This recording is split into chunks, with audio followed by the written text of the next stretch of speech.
Eastern Cape City ground to a halt for the day when the Vodacom Power Tour hit town as one of the largest crowds ever gathered in anticipation of an awesome racing spectacle. During qualifying on the high-speed circuit, teammates used the slipstream to good effect, and to the delight of their supporters, the Alfissimo team came out on top in Class A. Title challenger Martin Steyn had pole position for race 1, but a whole gaggle of BMWs headed by Anthony Taylor were ready to pounce. Unfortunately, Steve Wyndham's return didn't last long as he had to park the Ford Falcon. Well, Martin, you must be happy to be on pole, but is pole the most important thing here? Look, obviously it's going to be a different story tomorrow in the race. I get my 2 points for pole, which I need desperately for the championship. But tomorrow, yes, it's different. You can't, qualifying doesn't count anything for the race tomorrow. So I think the BMs will be quick tomorrow. I think we're going to have one hell of a race, and we'll have to see what happens tomorrow. If the wind blows like it's blowing now, it's going to be a hard one. In Class B, Craig Nicholson out-qualified production car championship leader Sean van der Linde by almost half a second, with Philip Kakana third in a car only just repaired after his heavy crash at Kyalami. Well, Craig, it's been a long, hard haul, and you've done a hell of a lot of work in between the races. We saw you at Swartkops a couple of weekends ago doing a bit of testing. It's paid off, pole position, but well done. Yeah, I'm thrilled with that. That was the game plan. There are obviously 2 points for pole position, so it's important for us to get those points and try and get to second in the championship, and the team have just worked wonders. They've put a lot of effort into the car, and I'm very grateful. Robbie Beninka had pole position in Class C ahead of class championship leader Dave Compton, also by half a second.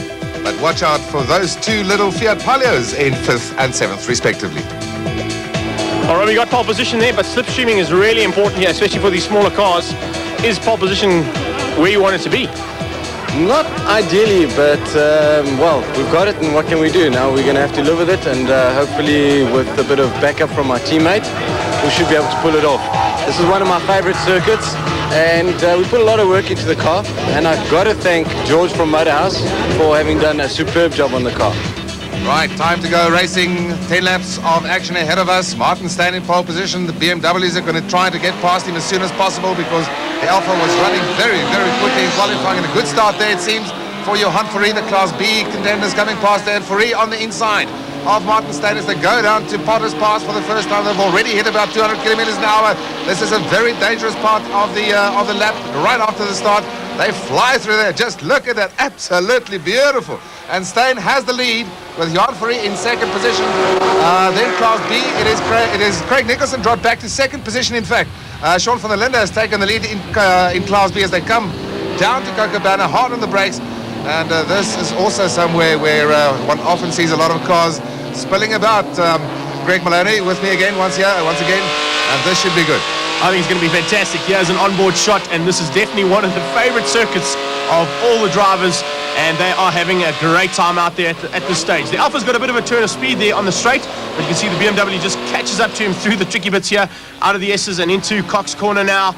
It's Martin Steyn from Johan Fourie, and then it looks as if it's Anthony Taylor, followed by his teammate, and of course that is Henny Groenewald. Just behind Henny Groenewald, it looks like it's Stephen Morris, and behind him it is his teammate, Robbie Smith, be back on board with Johan Fourie, heading up the back straight towards Beacon Bend now. And this is a late braking maneuver here from Johan Fourie. He gets right up behind the Alpha, and they're onto the back straight onto the main straight for the first time. Yeah, they come, and that BMW looks very good under braking. Certainly does. Doesn't have the legs down the straight. The other come at the end of lap 1. It is Steyn from Fourie, Taylor in third. Then it is Groenewald, Henny Groenewald in the mix there. Stephen Morris from England. Here's the Class B battle. It's Van der Linde leading Nicholson. Very close there. Clint Weston in the third position. As we join him on board, it's all about slipstreaming down the straight here. They keep their feet buried in the corner there, but you need to stay close and just look at that mini. Somebody went off in the background there. Maybe just touched a bit of dirt. And Clint Weston certainly doesn't seem to have the legs in this case, but those two minis certainly fly, don't they? They do indeed, Hendrik. They are absolutely hauling around the circuit. They're coming through Rifle now, foot flat to the floorboards. And here we go back to the battle in Class C, and that's that is Miguel Pasquale. Sorry to no problem. And then we've got Fani de Bruin just behind him, and James Menon. And then, unfortunately, a car that hasn't really performed that well, but up front, the Fiats are flying. That is Mike O'Sullivan, started in 7th position, is already leading Class C. What an amazing start to his race. So Mike O'Sullivan in the black Fiat Palio, leading Class C at the moment. As we go back to the battle up front in Class A. It is still Steyn from Fourie, who's looking very dangerous. He's going to take a look pretty soon, believe you me, on the inside, and then Anthony Taylor just watching and waiting for these two. We're still very early in this race. Many things can still happen, but it's great to see close battle like this. This is what the crowd came here to see. No, you're not wrong there. You are definitely not wrong there. And you can see they are tucked right underneath each other. You can throw a proverbial blanket over them. That's how close they are. But unfortunately, it looks like one of the Alphas having a bit of a problem there, and that is the Alpha of Marco de Cunha, and he's got the red wings on the side. Not a good thing for him here, but here's Johan Fourie down through Potters and heading towards Rifle. 230 k's an hour. Hendrik, is he going to tap off? They're still accelerating, and that Alpha has the legs. Let's listen. No tap off there, man. That's 230 k's an hour now, hard on the brakes, and this is where the BMW is very good. Closing up there. They've left Henry Groenewald down, and here's Morna Jurgens. He's also got 3 BMWs around him. It's trying to stay ahead of him. That is Robbie Smith, in fact, on his outside, and Stephen Morris on his inside, trying to take that position away with Richard Sorensen in the blue car. Here's the battle, the midfield battle, in fact, in Class C is 4th, 5th, and 6th, and it's Robbie Beninka taking the shortcut through there. I don't know if you want to get your car loose there at that sort of speed. This is Turnus Elof in the other little palio, and he's fighting it out with Dave Compton for 2nd position in that class. They're just edging ahead is our race leader, and that is Mike O'Sullivan. There's plenty of legs in the old dog left. There is indeed back up front with Class A, and looks like Fourie's going to try something up the inside now. He's going to be able to make it stick. He looks up the inside, a great bit of driving there, and he gets ahead of Martin Steyn. Now Martin Steyn has had the legs on this BMW down the straight. Let's see if he's able to get the toe behind Johan Fourie down the main straight. They are absolutely foot flat to the floorboards. Quick gear changes in between the changes that have to occur. And then we go back to the battle there for Robbie Smith, Stephen Morris and Richard Sorensen. And there, of course, is the de Cunha car. Here they come, and still it is Johan Fourie. This is where the slipstream really comes in. You want to be tucked right in behind the car ahead of you, and you just duck out on the inside under braking for the next corner coming up. Here's Mike O'Sullivan leading Class C ahead of Turnus Elof and Dave Compton. Carlos Nobra there in 4th place, and then the battle here between the Fords, and it looks like Beninka's stuck in the middle there. A little bit of battle scars on Pasquale's car as well. Unfortunately, not having a good weekend. This weekend is that blue car that's just gone through, and that is Eckhart Schönknecht in the TDI. And the Class B battle, is it a battle? Not quite a battle, as Sean van der Linde has edged away from Craig Nicholson, and there's the battle for 3rd. It's Brian Martin. Great drive. Brian Martin coming through the field to move up into 3rd position. Just gone past Clint Weston, so here's a nice tight little battle between the two of them as we go through the sweep now towards Beacon Bend. Great onboard shot once again as they go up the back straight towards Beacon Bend. And I tell you something, if you look on the inside of that car, there's a blue door on it, and that was a bit of a problem that Brian Martin had this morning in practice, is where he actually had a little bit of an off and hit the wall at about 230 k's an hour coming out of Rifle Bend. But he's not making it easy for Western. And the de Cunha car parked in the pits. There's clearly a problem. It's the old man Nuno standing there, just obviously trying to see if they can find the problem now. Lap 7 out of 10, and the leaders have got in amongst the midfield Class C runners. This can very easily cause a problem because all of them are involved in their own individual little battles, and of course the Class A cars would like to get through them as soon as possible. Well, there you can see just ahead the Class C battle going through Beacon Bend as Johan Fourie, our leader in Class A, heads up towards there. Late on the brakes, he tries to keep it ahead, and here's de Cunha back on the circuit once again, just ahead of that battle. But he's a lap down. He's a lap down, so he's going to have to let these through. There's the midfield battle in Class C as we wait. Here's our race leader, still Johan Fourie. Martin Steyn in 2nd position. Steyn is creeping closer and closer down the straight towards Potter's Pass now. And now, whoa, they're getting towards these cars. It's the high-speed part of the circuit closing up there. This can be trouble. Marco de Cunha just only hits the brakes there, so it forces Johan Fourie to come off there. Now Fourie tries to get through. Oh, there's contact between the 3 of them. The 2 little Class C cars go off. Miguel Pasquale hits that wall extremely hard. And Beninka was off there as well. I don't know what Johan Fourie was thinking there. There was no gap between himself and Miguel Pasquale and Robbie Beninka. Beninka and Pasquale both out of the car, and looks like Miguel Pasquale is actually okay. He's walking away from the vehicle there, so I don't know what Johan Fourie was trying to do there. There was no gap. That was certainly a situation uncalled for. I'm sure that the stewards will have a look at it. And here comes Martin Steyn. I'm also pretty sure that Johan Fourie would have sustained some damage in that incident. So, you know, it kind of defeats the object of the exercise, doesn't it? So Well, he's still staying close to Martin Steyn. So Johan Farina down into second. Oh, he's going wide. Must have a problem. There's got to be some problem with either maybe a flat or a suspension problem or something. Definitely something wrong with that car, Hendrik, that's for sure. There goes Farney de Brain past him, so there is definitely a problem with the BMW. Taylor the goes two Castrol BMWs go through Taylor, and let's have a look at this in slow-mo. Right, so on the left-hand side, there is Marco Acuna. He's trying to stay out of their way, and the two Class C cars come past, and then Johan Farina is forced into going past Marco Acuna, but he certainly, I don't think he should have tried to force himself between those two cars there. They're in a battle of their own there, and they weren't watching for him coming through. They definitely didn't see him because, of course, they were watching the Acuna car on the right-hand side, made sure they got past that, and then, of course, Farina tried to go up the inside. Okay, so he's back into the pits. That's the end of his race, unfortunately, and I'm sure there's going to be lots of heated discussion afterwards about this incident.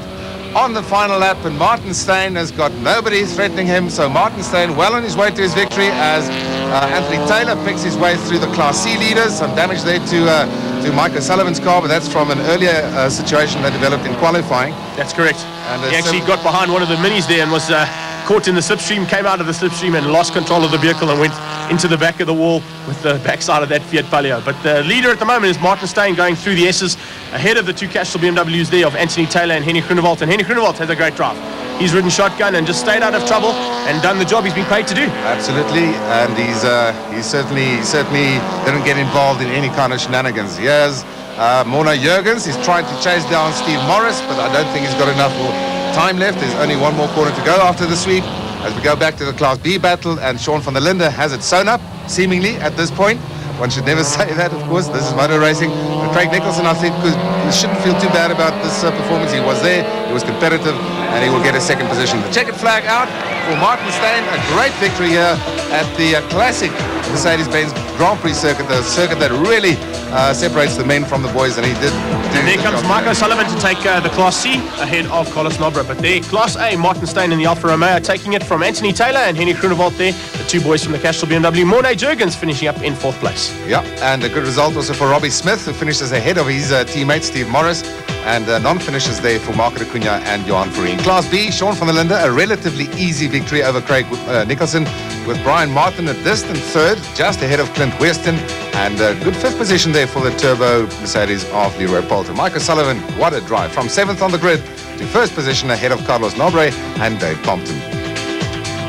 You're really looking like you've had a race out there, but Yeah, it was a good race. Got a good start of the line. Johan was there all the time, got past me, and then I had to go at him a couple of times, but he wasn't keen on letting me pass.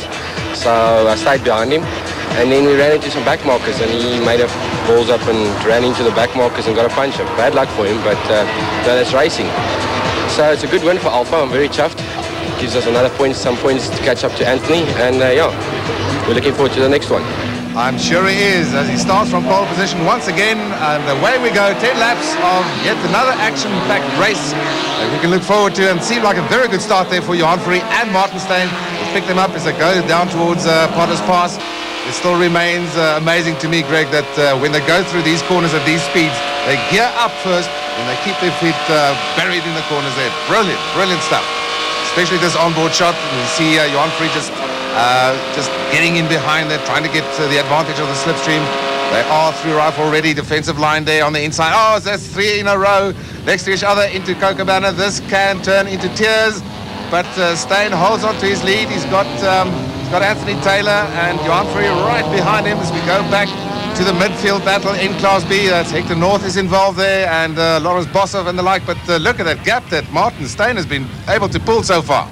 Oh, we saw that in the first heat as well, Hendrik. That little Alpha's got a turn of speed down that beach straight, and a little nudge there from Johan Farina on Henny Groenewald, as Groenewald just goes up the inside of him through the S's, now through Cox, and a little bit of a bump there behind. There's a problem with that car, yeah. There's certainly a problem. He had second position. All of a sudden, he's being swamped by everybody, all the rest of the Class What A. a great shot there as well as they came through there. The onboard camera giving us exactly what was wrong with Johan Farina's car, and all 6 cars came flying past him. I'm sure you'll not find that Johan Farina agrees with you that that's a great shot. But anyway, it seems like his race is run.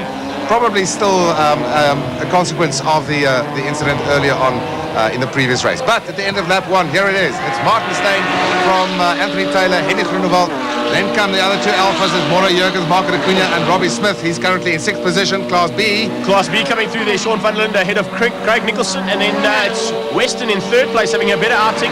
Waiting to see what's going to happen here in Class C. It's Carlos Nobra ahead of Dave Compton, then it's Robbie Beninka, and it looks as if it's a huge battle there. The Fiat's starting to make their way through as well. Watch that space, as we heard from Mike O'Sullivan. Johan Fourie pulling into the pits, so not a good day for Johan Fourie here or the K80 Estates team. And as we say, there's certainly going to be some discussion about that incident. Martin Steyn has a gap, however, that he can control at this point. It's going to be up to Anthony Taylor and Henny Groenewald to try and close that gap. And there's some battle scars already. Yes, and a bit of a nudge from Richard Sorensen on Robbie Smith, just to remind him that he's there and he wants to get past. Back to the lead, however. Yes, indeed, and it's the Alpha once again through the S's, leading the Castrol BMWs there of Taylor and Groenewald. And as you can see, Sorensen in the Titan Aviation car is having a great battle with the K80 Estates boys, and they seem to have got the better of him there, and it's now Robbie Smith just ahead of his teammate Stephen Morris with a little bit of battle scars from Sorensen earlier. Just incidentally, you saw the camera shaking somewhat. You can see the flags also. The wind is blowing pretty strong here as we watch the midfield battle for in Class C, and it is that is Tiernis Elof in number 111, the blue Palio, just giving Robbie Beninka a bit of a nudge there, and Mike O'Sullivan takes the inside there. He's picking them off one by one, working his way up the order, so it'll be interesting to see where he ends up. Good battle here between Hector North, Lawrence Bossoff and Doug Reekie just behind there as well, and it looks as if Hector North's getting that little CDI Mercedes-Benz working at its home circuit. Go on board with Doug Reekie, and this just gives you an idea also how they are on the ragged edge. Just to finish that point about the wind is blowing pretty strongly. That will have an effect on the way that they tackle those two long straights, the main straight and down to Cochabana, to try and use the wind for the slipstreaming effect. Well, let's see if Doug Reekie can do anything about the slipstreaming. He just goes alongside Mark Ellison and tries to go up the inside. You can see a lot of times they come down the main straight, they're tucking towards the wall, trying to get rid of as much wind as possible. And then you can see Reekie just gets in behind Mark Ellison once again. Here comes the Class C battle. Dave Compton leading at the moment, Carlos Nobra just behind him. And then it looks as if it's that black Fiat Palio making his way through the field once again. Mike O'Sullivan has picked them off one by one, as you said, and he's up to 3rd place. Well, all he needs to do now is to use that slipstream that we've been talking about, as we see the little Schönknecht turbo diesel polo come through. Lap 6 out of 10, and Taylor has closed up on Martin Steyn. Has Steyn got a problem maybe with grip? This is a challenge for the lead, as Anthony Taylor knows that he can close up to the Alpha, but can he get past? That's the question. They have opened up a gap over 3rd place man now, Mauro Jurgens. Nice drive there so far.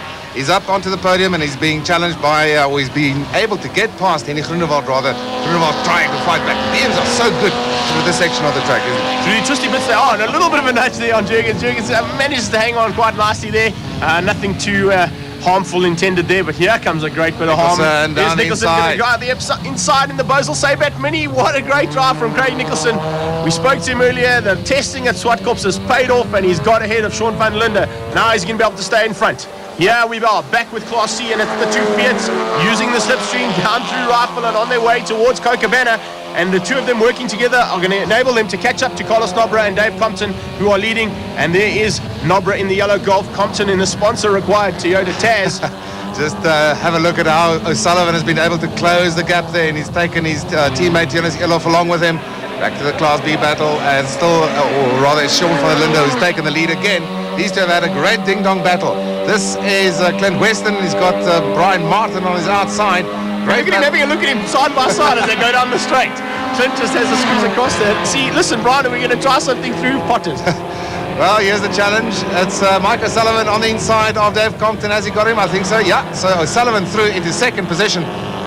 That is a good demonstration, actually, Greg, of where you don't want to be leading somebody going to the final corner, because he inevitably is going to take the opportunity of coming through on the inside, and he may well take the victory away. So tactics will also come into play. But Mike O'Sullivan, certainly, what a drive. And at the moment, he's going to have to drive hard, because it looks as if the Class A boys have already caught up to the back end of Class C, and you can see Schönknecht got the indicator on to tell him, go right, go past me please, Martin Steyn. I don't want to be involved in something that we were involved in the first one. Here's O'Sullivan on the inside, and he takes the lead. That's not a place where you often see overtaking maneuvers, but that's a beautiful demonstration on the slipstream effect here at the Grand Prix circuit, Mercedes-Benz track at East London. So Mike O'Sullivan goes into the lead. Again, what can one say? What a drive. Fantastic drive there from Mike O'Sullivan. He's still got Carlos Nobra right on him though. The race is not over. I think this is going to go down to the wire. And speaking of going down to the wire, here comes Class A. The 2 leaders just going through there, just missing out on our camera shot. But here is third place man now, Henny Groenewald, ahead of Morné Jurgens. And it looks as if he wants to be on the podium today. Well, I'm sure that they all want to be on the podium, and that's what it's all about. As Anthony Taylor once again closes up and closes that gap to Martin Steyn. And a little bit further back, Morné Jurgens hits the brakes very hard. I wonder if he's got some kind of a problem with his brakes, because we've seen a number of lockups in a number of the corners. Puffs of tyre smoke. Looks like he has got problems with that car, and that's allowed Henny Groenewald to get ahead. Here's Rob Proust, and it looks as if it's Darby Brough who's taken over from Brandon Assis, having a great battle in the back end of Class C. Here's the front end of Class C, and as I said, it's going to go down to the wire. Nobra is not giving up. Sullivan has got him in his rearview mirror, all over the side of him and through the back of him. And it looks like Nobra has actually missed a gear there. There's a problem with that car, and he's pulled off into the pits. What a pity. That's a pity. So Mike O'Sullivan will be grateful for that, as we see the Class A leaders come through with a bright lights on. Martin Steyn, well, one cannot say with any certainty that he will win this race, but he's certainly well placed, except the fact that he's in the lead, and that is exactly what we said earlier on. You don't want to be in the lead on the final corner. Well, let's have a look and see if Anthony Taylor can actually do anything about that, because, as you said, it's all about slipstreaming down through Potters and Rifle, and I don't think he's close enough at the moment to do anything about that lead car of Martin Steyn's, unless we've got some problems here with back markers. Elof goes up the inside of Dave Compton, and it looks like Martin Steyn's going to try something up the inside of him. He realizes, Elof very late on the brakes. Did you see that? He started to swerve, and no surprises there as he goes off. I think he just watched his rearview mirrors for a That's bit. exactly what it was. He saw the Alfa in the rearview mirror and said, oopsie, I'm going in here a little bit too late. And by that stage, he was too late to hit the brakes. And this battle continues. Still, it is Sean van der Linde. He's leading the production car championship overall, and another win here will strengthen that situation for him. Craig Nicholson just hanging in there and just hoping for a mistake. But van der Linde is not the kind of driver that makes these mistakes. Oh, and that is Morné Jurgens, I think. Yeah, it's Morné Jurgens pulling off. So another retirement for him. This team has done such a good job so far this season, but they have been plagued with all kinds of reliability problems. This is the final lap, and it's the final corner, and Martin Steyn is leading, and surprise, surprise, Anthony Taylor does not attempt to take that lead from him. This is the way they're going to finish, and it's going to be 2 wins today for Martin Steyn and the Alfissimo team. Obviously very, very delighted about that, and a good drive there from Anthony Taylor. Henny Groenewald, a little bit of the pace, but he was in the picture as well. Steve Morris finishes ahead of Robbie Smith this time. Richard Sorensen gets that that BMW into 6th position ahead of Morné Jurgens. In Class B, Sean van der Linde takes it from Craig Nicholson. Also a double for the day. Brian Martin finishing ahead of Clint Weston. They had a great battle, and Hector North in the CDI at their home circuit in 5th place. And yet another double for the day for Mike O'Sullivan. I think he's got to be the driver of the day, ahead of Dave Compton and Rob Proust, who in fact gets the Rookie Driver of the Day award. Oh, but it's a double. Definitely worthwhile and definitely a long time coming. I'm sure you're happy about that, Yes. Well, it's been a great weekend for us. We've had a double before as at Kailami, first time we won. But I think topping it off with a double pole and a double win, it's an awesome result. I'm very, very glad for the team. They've done a brilliant job. The guys from Alfissimo, LG, my team, everybody's done a brilliant job. And I just want to say thank you to them. And also to BMW. I mean, I had a very good race with Anthony in the end. It was close and tough, and I had to defend. And there was a couple of times where I thought, oh, this is going to be close, but we ended up, going over the line. So thank you for him as well. Well, Mark, it was a difficult battle for you today. It wasn't as easy as it looked. You had a little bit of on and off the track antics. Tell us about it. This morning in warm-up, we found out the aerodynamics of the car don't work too well over, I think it was about 220 we did with a tow from the Mini, and the car lifted to the back and it turned around and took Brian Martin out. It was quite scary. But after that, everything went pretty well, and I think it's safe to say that the Fiat has arrived, and we said at Swartkorps, watch this space.